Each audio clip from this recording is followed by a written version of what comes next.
In this model building exercise, we look at an example and see how can we structure model very clearly and logically. Let me just read the example aloud.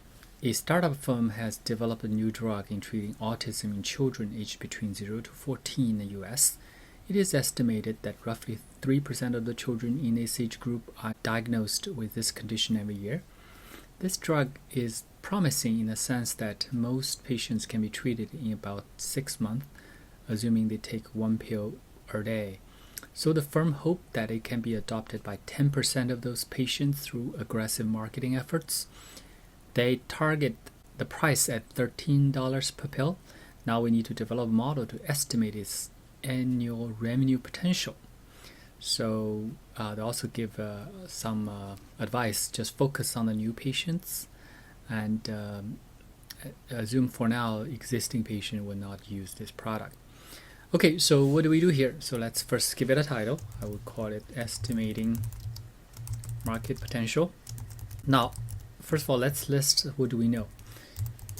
In terms of inputs, we know total, actually we do not know market segment population, but it is given us that it is about the children in the US aged between 0 to 14. So we need to do some research. So it's actually quite straightforward if we just go to US Census, and this is a recent census PDF I pulled out. And as you can see from here, it actually gave out by age group and how many children are in each segments. So from that, if you look at this here, it's about 61 million children. So that's how we do our research and get that number. So I would say total market segment population. Move this side. Let's see, 61. Okay, we also know that disease incidence, meaning in every year, disease incidence rate is 3%. Okay, so that tells us 3% of them will be diagnosed with this condition. Now, now it's about the firm. The firm is kind of making a series of assumptions here. First of all, they assume the adoption rate, meaning that here 10% of those patients will be using this product, and usage per patient, they mentioned that most of them use 6 months, 1 per day. So let's just say 180, all right? And price per unit, they mention is $13. Okay, so that's how we know about assumptions. Now let's think logically and progressively here. If we know the total market segmentation and we know the disease incidence, we basically know on an annual basis the diseased population, right? So diagnosed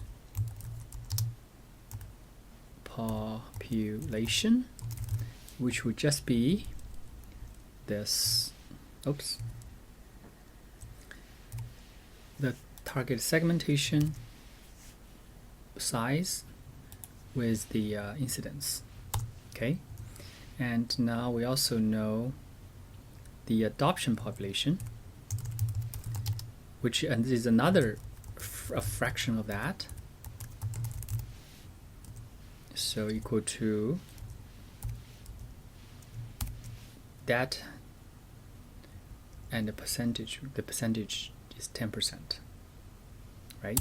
So okay, another smaller cut. Now for those who decide to use this product, each one of them will be taking about 180 pills. So we could then multiply the customer base with usage. So now we have the annual demand in units. Finally, you could also say eventually we want to convert it to yearly revenue. So I'm going to say revenue, and it will be units times price. So that's how we got the market potential for this drug.